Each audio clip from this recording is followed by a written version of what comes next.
Hello and welcome to Sestra-Tainment. Sestra-Tainment. I'm Lenora. And I'm Dee. And we're coming to you today in regards to everything entertainment. So this week I am going to go first, and I have a show that is on Apple TV Plus, which is The Last Thing He Told Me. Oh, yeah. Did you end up watching it? No, I wanted to see it. I started okay. to watch it and then I turned it off because I was sleepy. Gotcha. Yep. So it involves a cast of characters to include Jennifer Gardner, who plays Hannah, Anjari Rice, who plays Bailey, her daughter, well, her kind of daughter, I don't even know how you want to call it, Nikolai Kostier, he's the guy from Game of Thrones who played Jaime. He is Owen Michael, so basically Bailey is his daughter and Hannah is dating Bailey. Okay. Hannah is dating Owen, sorry. And so anyway, so it's not quite her daughter-in-law, it's like your boyfriend's daughter. Yeah. I guess you could call it that. Okay. You have Aisha Taylor in it, who plays Jules. And you have Jeffrey Stoltz, which you know his face. You might not know his name, but when you see his face, you're like, oh, yeah, that guy from that show. You've seen him before and things. So he plays Jake. You have Victor Garber, who plays... Garber. Yeah, exactly. So he plays a professor. And the interesting thing, every time you see him, I think of Titanic. Because of the fact that absolutely, he was in Titanic, and you just think of him and as the boat is, going down exactly, and everything. Because he was talking about the ship and was like raving about it. Yeah, raving about how beautiful the ship is, and the same with David Morse, who plays Nicholas Bell. He's somebody who, when you see his face, you automatically know who he is too. He was in Shawshank Redemption and all that kind of stuff. He was on the Green Mile. And no, that's what I meant. The Green Mile, with Tom Hanks. So So anywho, so a great cast of characters in this one. And so it starts off with the main character, Jennifer Gardner, Hannah, smashing a cell phone so that it can no longer be used. And you're just like, okay, what's that about? And you don't know why. And she's in a hotel and she runs out to find Bailey and she's screaming for her and she's yelling for her and she's trying to find her in this hotel room. And the person, I thought it was her daughter, but she's missing. So you're just like, what in the world is going on? Why is she so frantic? Why is she trying to find this person named Bailey? Yeah. And so she looks around the hotel to see if she can find her. She can't. She's frantic. She goes home. And then when she runs inside to look for her, she, is looking everywhere, still can't find her. And then she ends up getting this surprised look on her face. And you're like, well, what happened? Yeah. Then it jumps backwards. Of course. So that it can lead up to what all happened and went on. So then when it jumps backwards, it's to her and her, now that I'm thinking about it, because I watched this a couple of months ago, maybe he is her husband now and it's her stepdaughter. I thought that they were just boyfriend and girlfriend. I can't honestly remember. No, but anyway, but they're, working on a piece of wood. He's like a carpenter or whatever. And she's like a designer, an artist, kind of scenario. So working on this piece of wood, and they're talking about dinner reservations that they made for their 14-month anniversary. That's what it was. So they were married. Yeah. So then the next day they wake up, he goes to work. And when she tries to call him at work, like, a couple would do in the middle of the day, she can't reach him. So she's like, all right, what's going on? So she gets a note, like this random teenager comes up to her and is like, hey, here's a note. She's like, all right. So she looks at it and all she said was that your husband gave me $20 to bring this to you. Right.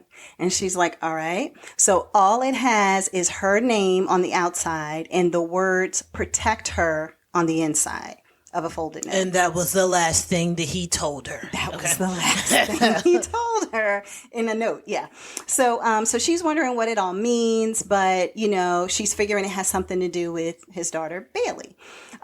So then, so Bailey then, they show her, she's with some guy, whatever and everything. So she hasn't heard from her father either. So she's kind of like, I wonder what's going on with dad. Not really. I don't take it that she's freaking out, but she receives a note in her locker from her dad. And so she's like, okay, what is going on? Like, I get this random note in my locker. Now I'm talking to Hannah and she's telling me she got this random note to say that dad needs to protect me. What is going on? So then Hannah decides, you know what? I'm just going to call my husband's office. Like something's got to be going on, right? Something's going to happen. So then she's told by a coworker, the FBI is here. Something's going on, in the company. Like, and she's just like, wait, what? Like, what is happening? And so all this drama then begins at that point. So she shows up at the job. She sees the FBI there. They're leaving with all these boxes, and her husband's boss is being arrested and taken away by the FBI. And she's like, what is happening? Right, exactly. So then she talks to her friend who's a reporter, who's the Aisha Taylor character, and realizes that maybe they were responsible for some shady activity, obviously, if the Enron. FBI is there. That's exactly what it felt like as I was watching it, like it was an Enron thing happening, and they said the stock was plummeting, like all this stuff So was people happening. who don't know what Enron is. Oh, gosh. Yeah. It's just... the shell corporation, basically. Yeah, things that just fall apart, because people aren't doing what they should be doing, and they should be, So basically, she realizes that her husband's car is gone, so he appears to be on the run because he wasn't there while everybody else is getting arrested and things are going on. So she's like, did he have some insider knowledge, or is he the person who actually did all of this and he skipped town and is letting everybody else take the fall? Kind of scenario. Or did he run because he felt like everybody was going to make him take the fall? And so there's that. But anyway, he left money for her and her daughter. For her and the daughter. And the only thing that she knows is the note that says protect her. And she's trying to figure out, what does that even mean? And what do I need to protect her from?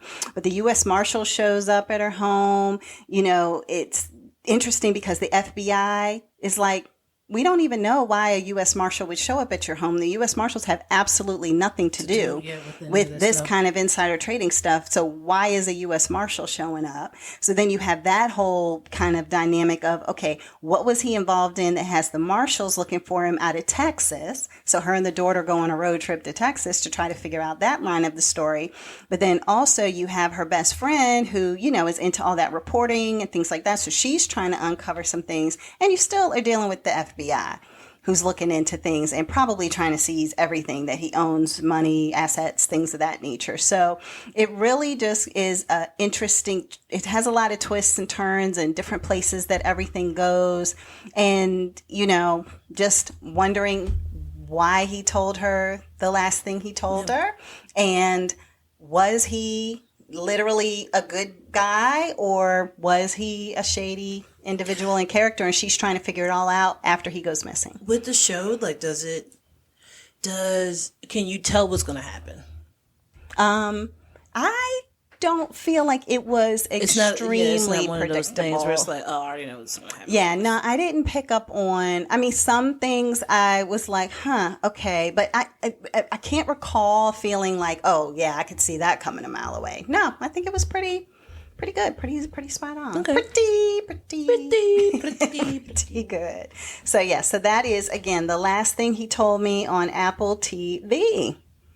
All right. Yeah. So what do you have, sis? Okay. So what I have is, it's on Netflix. It's called Untold, The Hall of Shame. Okay. Never heard of that. Yes. So this is about athletes and steroids. Oh. Yes. So this goes back.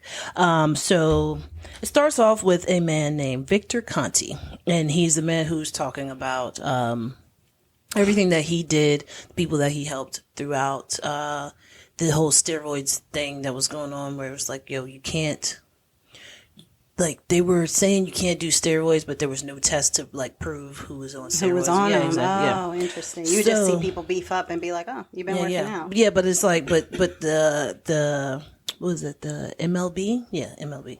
The MLB was like, don't be on steroids, but we don't really have a way to test it. Right, and there were a lot of baseball players exactly. on steroids. So what ends up happening is around 1984 to 2000, Victor Conti opens up a lab called Belco. Okay. And I can't remember what Belco means, but it's like a laboratory thing. But basically what he did was he used the lab to provide nutritional elements information about people's physical build. Like, so he would take your blood. He would take like how your body is. It's kind of like 23andMe. He was doing that back then. It was like, okay, so you're low on zinc, so we need to give you some zinc. You're low on this. Your iron is like low. a compounding pharmacist. Exactly. So a lot of people were calling him doctor. He was like, I'm not a doctor. He's like, I just know stuff. Like, I just know stuff. So basically from there, he started to get to know different stuff, and then he met this guy, Pat Arnold, who was a chemist, and he was just like, hey man, I want you to try this. And he was like, it's not steroids, you just put it under your tongue. Okay. So he just takes a dropper and puts it on his tongue. He said he started to feel good. He said he goes to the gym, and he was like, man, I got gains. Yeah. Okay. So like, I've got gains. So and then he starts telling other people. Microdosing? Well, not microdosing. It was actually another form of steroids. Oh, but he was telling them it wasn't. But this is the thing. There was no name for it. They just called it clear. Yeah, it's just called clear. There was no name for it at all, but it was just this one guy who was a chemist who just put it all together. It was just like, yo, bro, try this. And it works. So from there, Victor Conti ends up using that. Plus, he made this calendar for different people who were in sports, and was like, okay, look, so we have these 3 things that you're going to be taking. You have the clear, you have this, and you have this. All right, so you take this amount of this, and then this. And then tomorrow you're going to take this and this amount of this. So it was just like a whole calendar of what drugs you're supposed to be taking and how often you're supposed to be taking, the milligrams, everything. Well, the cc's, I guess, or whatever. So from there, he made it, he called it the SNAC system, SNAC. I don't know where that came from, but it was just like a nickname to someone. It was like, it an acronym for something? No, it was just like, they were just like, yo, Victor got that snack system going on. It's like, you know. Get your snacks here. Yeah. So Snack ended up being like part of the company, and then from there it ended up being some other names. I mean, it's like that's a lot that goes into it. But the amount of people that were athletes that were on this, and I don't even remember this, but as I started watching, I was like, oh yeah, I remember her, Marion Jones. Forgot all about her till I saw her, and I was like, "Oh yeah, I remember her. What happened to her?" And then it was like, star, right? "Oh yeah, she had to give up all her gold medals because she was on steroids." She was on drugs. So this is the thing. Oh, yeah, so they were saying that a lot of people, a lot of these athletes were like, "We didn't know that we were on steroids." Right. They're saying that it was no. They were saying that it was like him telling the trainer, "Hey, look, this is what's happening. So if you want people to win." You know, so the trainer was doing. So well, they both were doing. Yeah, they were both doing it, but supposedly, allegedly, shout out to Mikey P. Allegedly, they did not know. So we have Tim Montgomery, who was a track star. Marion Jones was a track star. You got Mark McGuire, who was hitting all those home runs. I'm pretty sure they took all those from him once they found out he was on steroids. Barry Bonds. All the I think it was Mark McGuire and Barry Bonds were going like back and forth for who could do the most home runs. Yeah. And this was like in 1999. So it was like nobody had gotten 60 home runs. Then all of a sudden, he got 72 home runs. Come on, bro. What are you trying to tell me? Isn't that steroids? So, so Barry Bonds, Jose Canseco, Sammy Sosa. So like all of these people are just like having these drugs, and they are like saying that they don't actually know that they're drugs, like they're steroids. They're just saying, no, it's supposed to be like vitamin supplements. Yeah, supplements. I do remember that back then, it coming out that it was. We thought it was just supplements. We didn't know it was steroids. Right? Exactly. So, and I mean, it's hard to say. Yeah, I don't know for sure. I don't know if they did a test or did they do a what is it called? Lie detector test to figure out if these people were telling the truth or not. No. Here's what ended up happening. So there was no federal or criminal charges towards any athletes. Okay. But Conti got 40 of his 42 charges dropped. What? Yes, 40 of 42. Even though wait, let me get this straight. So either he was intentionally doing it and everybody knew about it, or he was hiding it and nobody knew about it. But either way, he knew he was giving people drugs. Yes. That were steroids. Yes. And 40 of the 42 were dropped. 40 of the 42 cases were dropped. Okay. I'm just making charges, sure I'm not understanding cases, the charges. Yeah, were dropped. Yeah, because there was no actual proof. Because I don't think they did blood tests or anything. There was no. Well, I don't know. I think it might have just been urine samples or whatever. But I don't think it was actually blood tests. But they could still tell because everybody lost their stuff. I mean, yeah, but they didn't say for sure that he gave it to them. Oh, that's the part. That's the thing that dropped it. So, so he went from 42 charges down to just 2 charges. And from there, he ended up getting 6 months. And when you do federal penitentiary, you only have to do 85%. And the 85% is actually a little over 4 months. So that's as long as he did. Yeah, wow. 4 months. But now he works with boxers. He is not doing anything illegal. The boxers that he on this documentary, when they're talking to the boxers, it was like, yeah, he's going to be the person who's going to give you these illegal drugs and mess you up. And Conti was like, look, I didn't even want this before. He said, I was just kind of pushed into it. He was like, before I was doing blood samples and testing people and trying to figure out what they were lacking in their body. So and then that way they would make them an ultimate athlete. He said, so now I'm going back to doing that. And then he breaks everything down. He's like, while the guy's working out, he was like, yeah, we have them on oxygen because when you have oxygen, it does this and it does that and does that. And we also have them, we have them eating a lot of bananas because of the potassium and blah, blah, blah, blah. Yeah. So like, it was like, he breaks it down and like, his daughter's in there. His daughter's just like, hey, I can't tell you that my dad was a perfect man. I can't tell you what he did was not wrong. She was like, but he's on the straight and narrow now, as far as I know. Did it sound like he started off good? Yeah, he started and doing off everything right. And like, oh, you're missing vitamin K. Here you go. Yeah. You need some vitamin D. Here you are. That kind of thing. And then he just got just into the success of it all. Well, I guess one guy, I mean, I think it was the success of it all. But then with that, when he met that one guy, Pat Arnold, that chemist, that was, and the guy was like, "Yo, just try this, just do the clear." Yeah. So then he ended up being like, "Oh, I'm awesome because I'm doing this and that," and then more people want to work with him, and he's not realizing, supposedly, allegedly, that he is a pusher. Yeah. Pusher. Yeah. I'm your mama, I'm your daddy, I'm not in the alley. Yeah.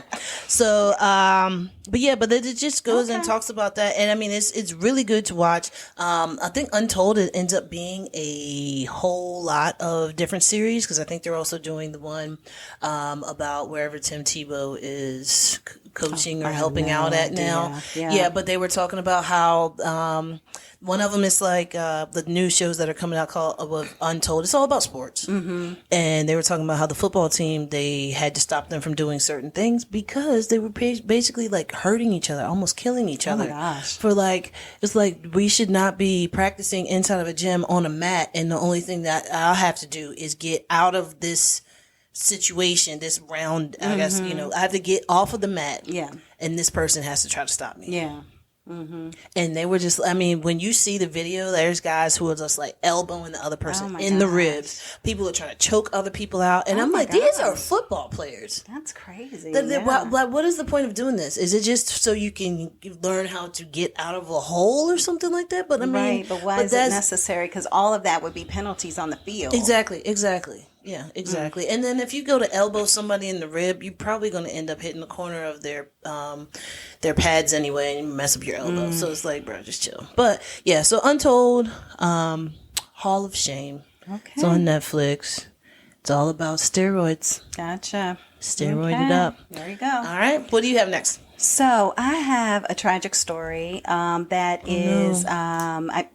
happened to be flipping through channels, just regular antenna channels, not anything, on the streaming services. And I came across the story of Mackensie Shrilla. Have you heard of Mackensie? No, I don't think so. I don't know.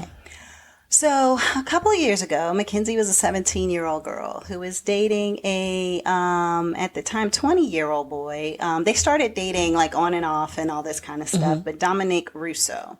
And so they're dating, they're on and off, there's a lot going on. And so as they are dating, from what I understand, just because I'm going to tell you, I went down a rabbit hole.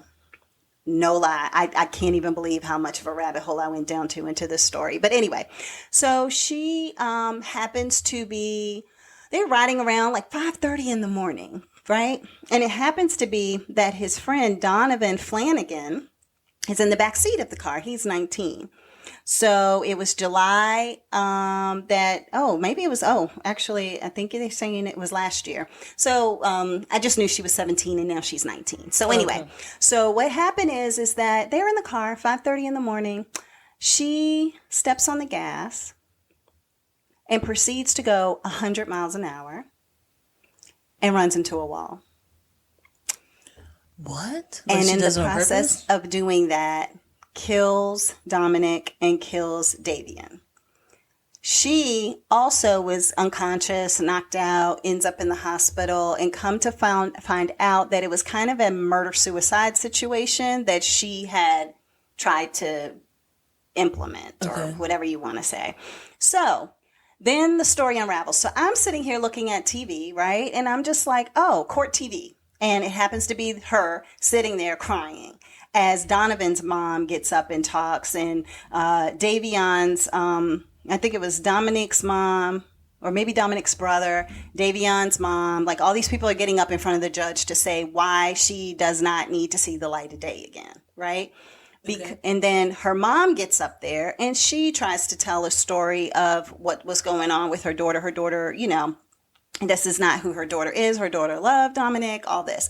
Well, come to find out, the daughter, the day or few days before, scoped that whole area, drove through and premeditated where she was going to crash that car to kill her and Dominic, not even realizing that at that time Davian was going to be in the back. Somebody said she treated him like he was a piece of luggage. Like, I'm not even acting like he's a real, person. But anyway, and so what ends up happening is that she's in court and she's crying and all of that. But everybody was like, she had no remorse. She had the accident. And then she's out partying and drinking and going to Halloween parties and doing all this stuff after she gets out the hospital. And everybody is like, but, like, why are you doing this if this was the love of your life? Yeah, exactly. You know what I mean? So come to find out, his mom said that she had threatened to do this on the phone. Other people had heard it, and that she was just like, I'm going to kill you. And so this week... She said that to the kid, Dominic? Yep. She told Dominic, I'm going to kill you. I'm going to run into a wall. I'm going to kill you. I'm going to kill both of us. Like, she just was just constantly volatile. And I can't say it was just one way. I mean, because even other people in the situation were like, they had an on again, off again relationship. They argued, kind of scenario.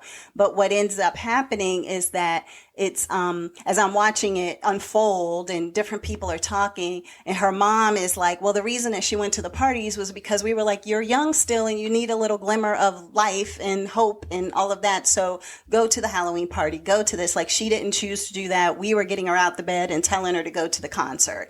We were telling her to go and do all these things. So I don't know what is true. I know that at the end, what ended up happening is that the judge basically told her that she went from a responsible person to hell on wheels, and that she felt also that it was premeditated. So the judge was like, you get life. So it's 2 consecutive life sentences for her, and it is at a minimum of 15 years before she can get an option to go for parole. So a lot of times they say people don't get parole the first time. Sometimes it's multiple times. This story is all over TikTok too. But basically, everybody is a little frustrated, I think is why it's on TikTok, because they were like, okay, you intentionally killed 2 people and party afterwards, and all you get is possibly 15 years. Yeah. As opposed to doing like 2 life sentences that aren't concurrent, or getting 15 years times 2. So now it's 30 and you have to be there for that long. But instead it's just 15, and that, 15 to life, I guess is what you would say. So anyway, I just thought that, I just stumbled upon a story, and lo and behold, this is what it ended up being. And I just really felt for that passenger. Like, you know what I mean? Because his father said he just was looking for a ride home. That's all he was looking for, was a ride home. And so, and they have video footage. I forgot to say that part. So there's literally video footage as well of her like barreling at 100 miles an hour down a road and hitting a building, but they try to Stop it off. Yeah. They don't really even pixelate it that much because it's so grainy and it's so far away and everything like that. But it is just a horrific story. This happened in Ohio, so it was like the state of Ohio versus Mackensie kind of court case. So interestingly enough, even when she was walked all out of the courtroom and was saying goodbye, I didn't pick up much remorse personally.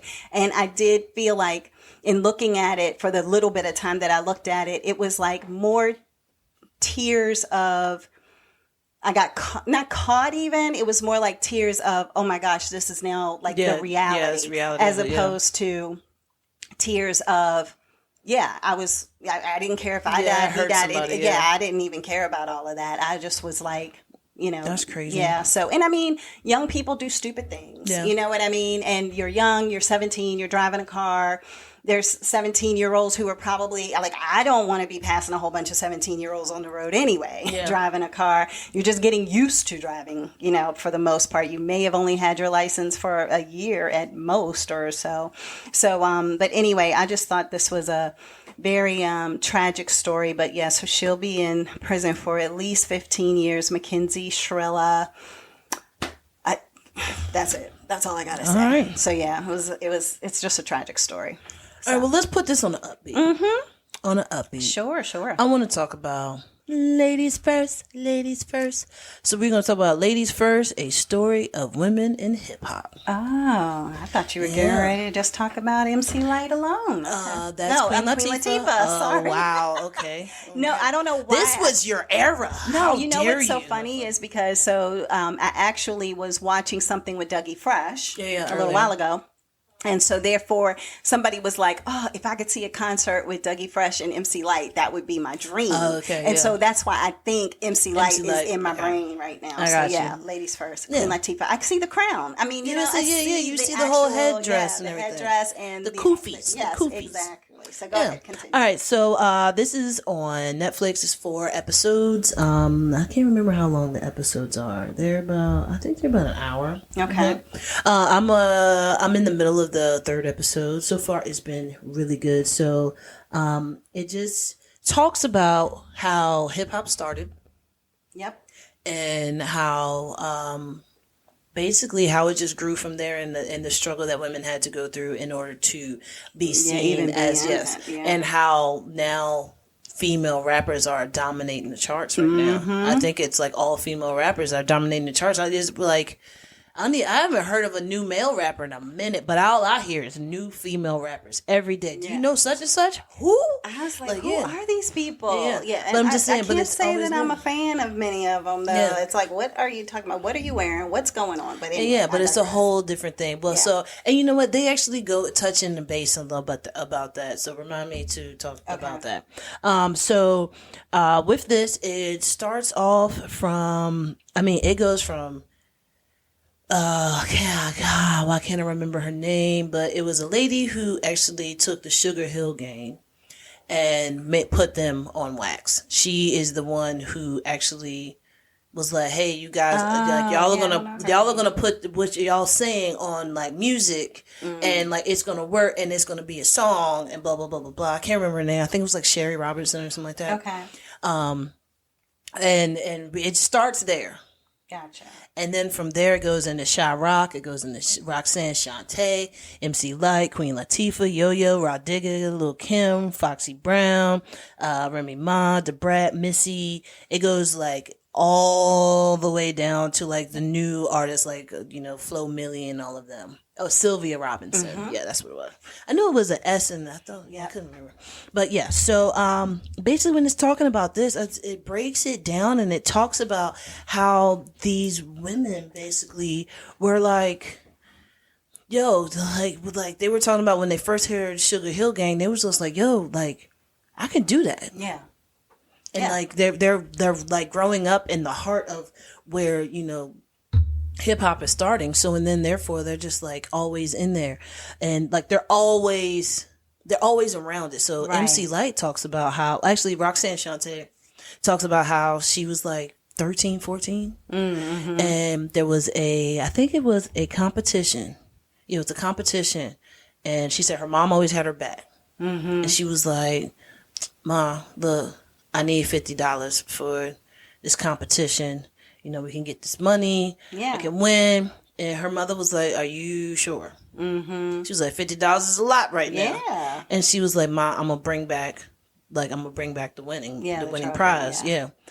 And her mother actually went to the bank, got the $50 out, gave it to her, drove her down there, and then that's when Roxanne Shante just killed everybody.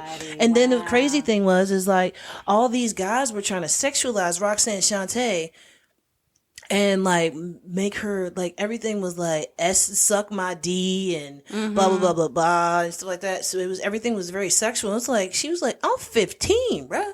I still got braces on." Like, right. I like, can't be doing all of that. I'm not saying like, how you gonna tell me like to do something sexual to you, exactly. bro? I'm No, a child. Exactly. I am a child, sir. Yeah. So basically, she just talks about how once she came out, like when she did her like songs and was just being out in the, I guess, the popularity of everything that was going on in New York, then there were people who was like starting to write rhymes and putting it on their actual records about her. And then that's what made it worse. And then she was just like, "Yo, like, yeah," she was like, "Yo, I can't remember who it was, but they have them in the documentary." But wait, so when they came out with Roxanne, was that the actual Roxanne was it just a song about a general Roxanne? So it was UTFO came up with that. Yeah. So it was a general Roxanne, and then it came out later on. Somebody had used the words from Roxanne, and then put it into Roxanne Shante can suck my whatever. Gotcha. So yeah. So people just took two different things and made it into all one thing. Yeah. And like so, she did do a rebuttal to Roxanne. Yeah, she did. She did. She did. Yeah, so she definitely did do that. So it goes from there. MC Lyte talks about how she was just like, "Yo, I really like how." She said she was a really big fan of. Oh snap! I forgot who it was. Yep. Can't have dead air. I know. I can't remember who it was. Oh man, I can't remember. I just completely went blank. But she was a big fan of him, and she was just like, "Man, like a female rapper or somebody else." No, it was a male, but they were talking positive, and I want to say, was it KRS-One? It might have been KRS-One. Yeah, KRS-One definitely. It might have been KRS-One. But then she was like, "Yo, she just liked how people were like talking and stuff like that, and everything that they were talking about was like to better the whole neighborhood, the movement of Black people and everything, exactly." To like, push them forward. So, and then that's what MC Lyte said. She just started going from there. And then like guys were just like, "Yo, why is this girl in our lineup to go ahead and do like this little cipher, little roundup?" And then as soon as she started rapping, they call things ciphers. Yeah, as soon as she started rapping, then it was like, "Yo, she's on our camp now." Oh gosh. And then that's when it goes into how every different squad or every different team always had one female that was on their books or whatever. So it was like, you got Little Kim with Junior Mafia. Yeah. You got who was it? Remy Ma was with Fat Joe. Mm-hmm. Foxy Brown was with Jay-Z. Jay-Z, yeah. So yeah, and Yo-Yo was with Ice Cube. Yeah. Yes. About that. Yeah. So and then like Rod Digger was with Busta Rhymes. So then it was like, but then from there they were saying how that was so cutthroat, and it was like, so now we have all these women who are great and talented, but now they have to fight against each other because once you have one woman on your squad, you can't have any others. You're not going to have any others because nobody is better. So that's when Rod Digger started saying, "Well, you know what? When she first came out, she was like, I write my own raps." That was the first thing she said. She was like, "They was like, okay, go ahead and introduce yourself." She said, "I'm Rod Digger. I write my own raps." Because she wanted to stand out from the women who she was had like, she was like, "I don't know if you heard me or not, but I write my own raps." Oh wow. Yeah, okay. She was like really into it, and and she was like, what she wanted to say was like, I wanted everyone to know that I'm not just the face and the voice. I actually am the knowledge, the face and the voice. I have everything, the total package. So like, you can come for me if you want to, but you know, it ain't gonna be good for you in the end, homie.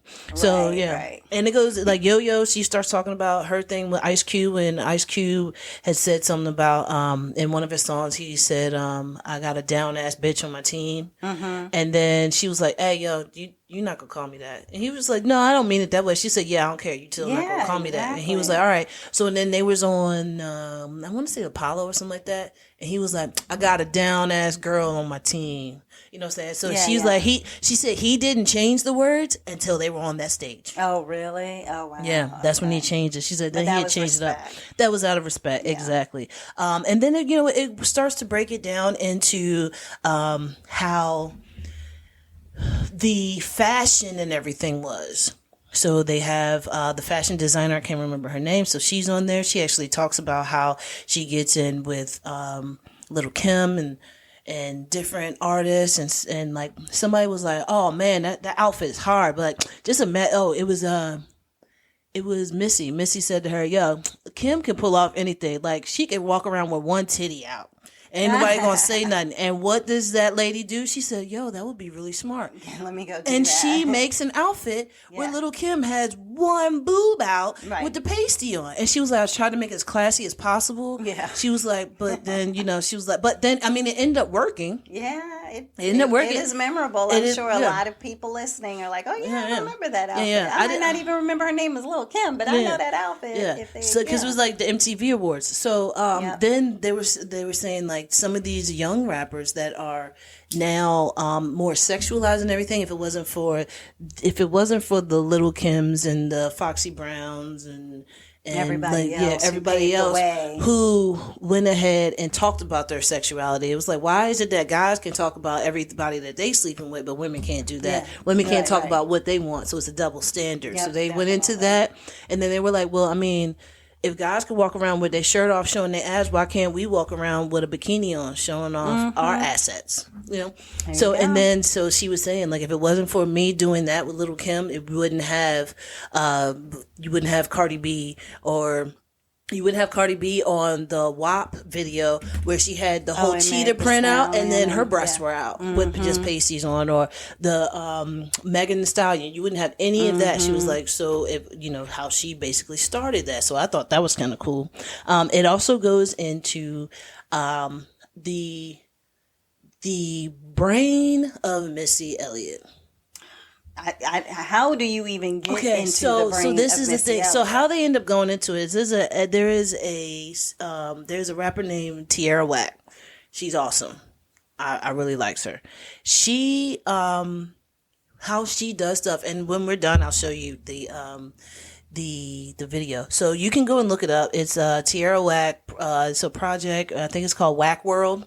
Okay. Wax World, something like that. And it's just like a 13-minute snippet of a whole bunch of different songs, but she does a music video for all these different songs, but it might be like 2 to 3 minutes for each music video. And it's like, but the things that she does in it, you're like, yo, that is so wild. That's giving me Missy Elliott vibes. Right. So you know the I Can't Stand the Rain music video where she had the trash bag on and she was dancing around. You know what ended up happening? What? They told her, you know what, you're too big to be, like, I think your weight is an issue for you to be in mainstream. So I don't know if this is going to work. We're just going to need you to keep writing music, blah, blah, blah, blah, blah. And she said, oh, I'm too big? Okay, I'm going to give you too big. I'm going to give you big. And she went and she got one of the dudes and she told him, she was like, I want to be as big as possible. She was like, I want to look like a big, like, air balloon. He said, okay. They put the bag on her and make her go to a gas station to fill up the air in the bag. Wait. And then walk to the studio to do the music video. Wait, so it was literally, like, how did the air stay in there? I don't know. I have no idea. I don't think it was actually trash bags, but it was something. No, but some kind of bag that, because how did it not seep out? Yeah, it looked like a sauna suit. It looked like a stretchy sauna suit. Yes. Yeah, it's so Me, I'm yeah. But then like she was trying to make it so where she wasn't sexualized. She was like, okay, I'm gonna make it different. So and then she started doing off the wall stuff, kind of like busting rhymes and stuff like that. So and then it's like every time you see her music videos, it was so much going on, and she actually changed it for a lot of people. And so like a lot of different people wouldn't be able to do music videos how they do them, because if it wasn't for Missy Elliott walking around in the trash bag and the cheese grater. Yeah. I can't stand the rain. Exactly. You know what I'm saying? So, so it talks about that and, the big impact that she had on music and things like that. And then it goes into Lauryn Hill. Now, when they talk about Lauryn Hill, everybody on this says, oh, Lauryn Hill, hands down. She's the queen. What? They were like, she has the best album ever out of any female rapper ever, and nobody be able to top it. The Miseducation of Lauryn Hill. That one album. I'm telling you, though, that is the best. That album is true perfection. That's what I'm saying. Back to back to back bangers, and it's like songs that people are just like, oh, I didn't remember that or whatever. Like The Joy of My World is in Zion. Exactly. You know what I mean? Exactly. Does anybody even remember that? But I remember that. But I feel like people do because it was just straight through her and D'Angelo. Yeah, exactly. Because nothing even matters at all. Nothing even matters. So, I mean, not just to even, right, exactly. We get the snap fingers, right. But it was just so many good songs. I mean, not to even talk about I see it like this. Lauryn Hill, the Miseducation of Lauryn Hill is like Thriller from Michael Jackson, or maybe Off the Wall from Michael Jackson, and Purple Rain. No, Thriller was bigger. Thriller was bigger. Right, so Thriller and Purple Rain. I don't know if everybody knows every song off the Wall, but everybody knows, Say, and all that kind of stuff from Thriller. So. But that's how I feel. I mean, I don't know. That's just the best. Yeah, it is. And she got the song with was it Ziggy Marley or Stephen Marley? Stephen Marley, because I think she had his kid. She did a song with Stephen. Yeah, she had with one of the Marleys. Yeah, she had some. Yeah, and I mean, they were just like, "Yo, this is the best." Like, they were like, and then a lot of the women were saying, "You know what? For me, being a dark-skinned black woman that has natural hair, and seeing Lauryn Hill on movies, TV shows, she's on the cover of magazines. She's on the cover of like Vogue and Essence and like, I don't know, Teen Beat. I don't know. She was on everything. But they were just like, but that actually empowered them to be like, yo, I'm good as I am. Like, I ain't got to worry about, how your hair looks because you think it's better. No, I'm telling you right now. Wow. I'm looking at the names of the songs on this album and I'm just like, oh man. Do-wop that thing. Right. Lost well, Ones. even X Factor. Right. Exactly. Yeah. And then you had what's the one with Stephen Marley? See that you wasn't ready. I'll show you the list because I can't remember exactly. It's like one of the last ones. It was When It Hurt So Bad. Oh yeah, When It Hurt So Bad. Yeah. Mm-hmm. Why does it feel so good? That Thing, Final Hour, The Lost Ones, The Miseducation of Lauryn Hill, Forgive Them Father. Yeah. X Factor. Forgive them Father. Yeah. Superstar, Tell 'Em, Every Ghetto, Every City. Yeah. Everything is everything. Yep. Can't Take My Eyes Off of You. Exactly. I forgot that was even on that album. Yeah. And I Used to Love Him. Yeah, I used to. Oh my God, I want to listen to that. I know the To Zion and Nothing Even Matters. So but actually, I feel like my college roommate named her daughter Zion because of that album and that song, because she tried so long to get pregnant and have a baby, and then she said, "The joy of my world." Well, it comes in Zion. Is in Zion. See, that's what I'm saying. It's amazing. It's amazing. So, music is an amazing thing. Absolutely. Yep. So that's what I just wanted to talk about. Just really quick. It was Ladies First, a story of women in hip hop. Like I said, it's 4 episodes and it is on Netflix. Gotcha. What you got, ma'am? Okay, well, I just wanted to speak to something or a person who we talked about before because he was involved in a Netflix special, The Black Godfather, Clarence Avant. And so just wanted to share that he passed away. Yeah, R.I.P. Yeah, exactly. On August the 13th in Los Angeles. And for those of you who may not have listened, because gosh, it probably was very early in our podcast that we we were talking about, that was like one of the first few ones. Yeah, it had to be 2020. I don't know. I'm trying to look up here. Maybe 2021, something like that. But yeah, so, but basically he was known as the Black Godfather because of the fact that he just was a manager, entrepreneur. He was an advisor. He worked with like people like Quincy Jones and helped guide his career. Bill Withers.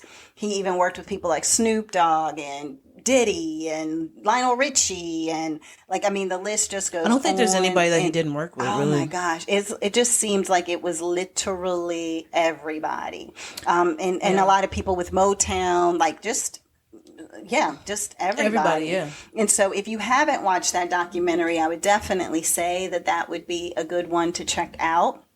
It was called The Black Godfather on Netflix. And I don't have any information on how he passed away, but it does say August 13th. He was born in Climax, North Carolina in 1931. And that's an old age. Yeah, exactly. He was 93 years old. 92 years old when he passed away. And so just the entertainment world just lost a true icon and a legend. If you look him up, you'll see him with everybody, Eddie Murphy, Chris Tucker, just everybody, Smokey Robinson. The list just goes on and on and on. And so he was just a powerhouse, in his craft, and everybody just truly respected him and everything that he could bring to the table. He made sure that people got what they needed.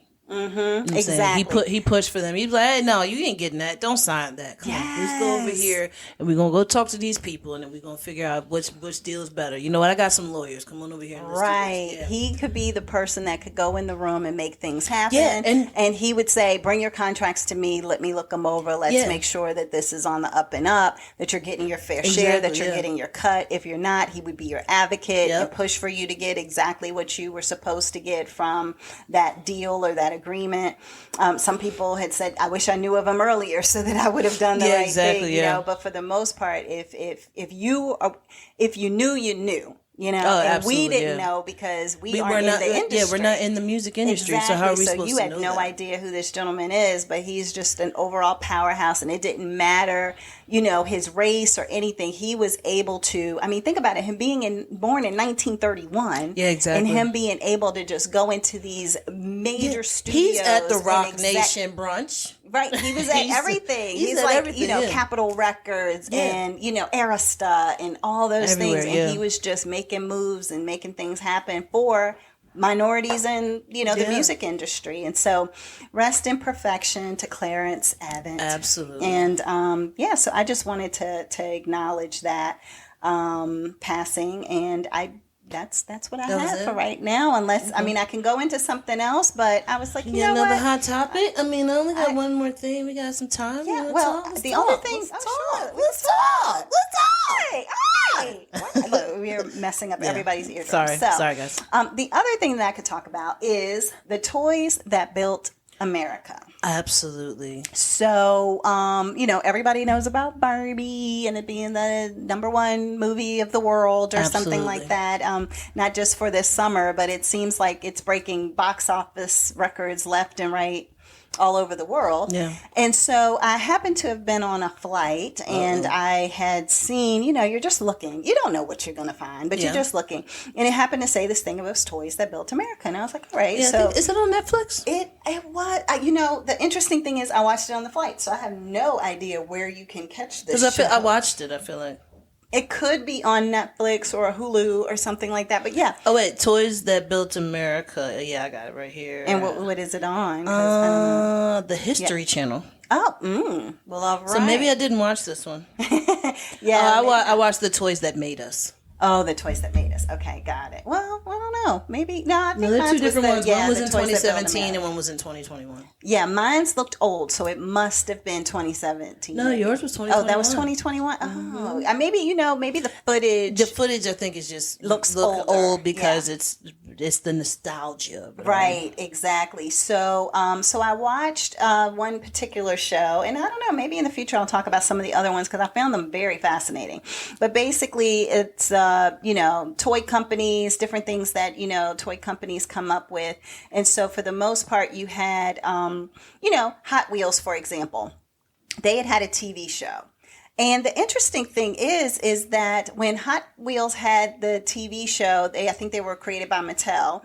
All of a sudden, what would happen is that the TV show sold the toy. Oh, absolutely. So it wasn't that the toy was already out and then you made a TV show. Yeah. It was, there's a TV show about a toy. Let's use the show as our marketing for the toy and get it out there. So what happened is the FCC back in the day actually banned that from happening. That you can't create a TV show around a toy just solely for the purposes of marketing it for 40 minutes. You know what I mean? Or whatever it is. So then you could just do it backwards and then you can make the TV show. Well, that's... And then the next day they can come out with all the Ninja Turtles. All the wonderful things, right? So, the company was looking for the next thing. So then so they found out that there was a way that you can get a license for an action figure, and then there would be no rules around having the action figure license. So they talked about like the $6 million man with Kenner, for example. So if anybody remembers, they had this actual person for a TV show that was the $6 million man. And then because of the fact that they purchased the licensing for the action figure of the $6 million man, then they could sell the product because that was the loophole. Yeah. Like you were saying. Yeah, you just have to have the show first. Yeah, you had to have the show first, and then you can go ahead and do the product. So they went ahead and did that. And so they ended up having all of these different things happen. So Barbie, that was its own whole universe. You had Hasbro, you had Kenner, you had Mattel, you had all of these companies just fighting for airspace in regards to which toys were going to be the biggest toys and what, was going to be potential action figures, because they were kind of moving away from the TV shows a little bit and just focusing on the action figures, especially around Christmas time. G.I. Joe. So if it's September, October, November, December, then forget about it. You're going to have all of these shows. And so Hasbro turned down the offer for Star Wars. Oh, I know they feel stupid. Yeah. So Star Wars and Lucasfilms came to them and said, hey, y'all are pretty big, and we would like to have our action figures, our toys, be a part of your world. And, at the time, you got to think, now we know what Star Wars was. Star Wars was like, okay, what's this big dog talking? As in Chewbacca. Exactly. What's going on with her hair? And it looks like little donuts on the side of her head. Exactly. What is this? Why is this one looking like a monk? Why is he talking? Right. Why is this one dressed in all black with a weird voice, and then everybody else is in white as a contrast to him? Like, what is happening here? Why is there so many robots? So the Kenner CEO was like, you know what? Yeah, we'll invest exclusively with, Lucasfilms and make a toy line. And they said that we'll start making the toy line 2 weeks before the film is released. Excuse me. They didn't know much about the characters, how they would act, how they would talk, anything, because they hadn't seen the movie yet. But they were just making little action figures, right? And those action figures weren't that big, because I remember playing with them. They were tiny. They were so small. And they talked about that, too. My phone is bigger than the action figure, for real. Mm-hmm. They talk about that in the show, too, about, funny enough, they went from 3 3/4 inches as to be the old toys. Yeah. But then when G.I. Joe came out, it was a big, huge thing. And then they were like, oh my God, we can make bigger toys. Yeah. Like, who knew we could make bigger toys? Oh my God. And it's like, oh my gosh. Anyway. How did you not know that you can make bigger toys? It was kind of funny, but they did talk about that. And then like how Barbie is a bigger toy, and different things were bigger toys because of G.I. Joe being the first 12-inch toy that came out. Like, because I feel like the Ninja Turtles was small too. Ninja Turtles Possibly. were I probably, didn't play with those. yeah, I but remember yeah. seeing. I think Stu might have had some. I don't know. Somebody Yeah. somebody around Powhatan had Yeah. had some. But they said they had to figure out everything for those Star Wars characters because of the fact that there was never anything like it before. So they had to figure out, like, oh, they have vehicles that they're supposed to ride in. How do you fit a character into a vehicle? How do you make them flexible enough to get into That's that? true. How do you construct all these different types of things? So anyway, the CEO was very outside of the box. He thought of a lot of different things. He even came up with a certificate to get the figures later because they realized that, you know what? We are so far behind on this. Y'all are coming out. We're trying to get these toys marketing. The movie is a hit. We thought that we would have a good 9 months before Christmas to pull everything together, but the kids want them in more demand than what we are able to actually pull them together. So guess what? We'll sell you a certificate. And you keep the certificate. They can use the money from the certificate to actually just go ahead and make the toys. But then also the kids could turn in the certificate at their store later and then just walk out with the toys. So the parents were really sold on that. And Star Wars was just huge. So they said that they had 12 action figures. It was $200 million in sales. Oh, wow. $200 million in 19, what was it, 70 something? Yeah, exactly. Wow. It was huge. And they also went on to say that, basically because of the fact that one of the companies had turned it down, they tried to figure out, well, what is it that we can do that can be something like that? And it ended up being that they went with Battlestar Galactica to be the competition. I never even watched that. Right. But that I don't wasn't, even know what that is. they missed their boat, basically, was what the show was saying. I know Gattaca. But they were just like, nah. It's all in the space and there's different things, but it wasn't the same thing. So Mattel was saying that, hey, we want pitches from our employees. We want people to come up with different things. So one of the pitches was funny. They said, oh, well, we have this guy who has a thunder punch and he is a barbarian. Like he's just this big, huge guy who is like a huge barbarian, and we're going to go ahead and create a whole backstory about him, and we're going to do this and we're going to do that, and just make him this big rugged guy like a G.I. Joe, but just rougher and tougher, Yeah, like a bodybuilding G.I. Joe. Exactly. So they pick they said then they pick a guy who was like, well, let's come up with a name. And they said, well, it'll be Conan the Barbarian. And then they were like, okay, well then how do we market that as that's what it was. Somebody saw that there was a movie that was being made called Conan the Barbarian while they were making a barbarian toy. So they were like, we need to attach it to the toy to the movie. Well, come to find out, the movie was rated R. So kids couldn't even watch the movie. Yeah. So why would kids be buying a Conan the Barbarian? Right? Arnold Schwarzenegger, right? Right, toy. So therefore they decided, you know what, we're going to have to switch it and turn it over to make a He-Man. Oh, He-Man. And then make the cartoon based off the He-Man. And then because the FCC rules changed, they were able to have the TV show. Because some political person went into office and said, this is ridiculous. Why does it matter which one comes before the other? Yeah, it doesn't matter. Yeah. Let's just go ahead and cancel it out. So then it was somebody under Ronald Reagan, they said, that came up with that idea. And so based on that, they came up with the Masters of the Universe. They came up with He-Man, Skeletor. And interestingly enough, I did not even pick up on this. And I didn't really watch He-Man, but I never realized that He-Man, you never knew where He-Man lived. You only knew where Skeletor lived. Yeah, that's true. Yeah. So you knew where the antagonist lived, but not where He-Man was hanging out, because he was always in Skeletor's lair or whatever. So they were like, we wanted to flip the script and just make it a little more dark, because he was a barbarian. Very DC. DC. Yeah, exactly. And so what ended up happening, they said it created this whole new world, all these different characters, all of that. And that also led to things like the Teenage Mutant Ninja Turtles, the Transformers, all of those things. So it just shows the whole history of how toys, action figures, all that kind of came to life. And it all really started initially from Hot Wheels, TV show. Did they talk about Teddy Ruxpin? They did not in this particular one. So I just looked it up. It's 2 seasons. Okay. It's 2 seasons, and another season just came out last year. So I'm guessing this year another season is going to come out.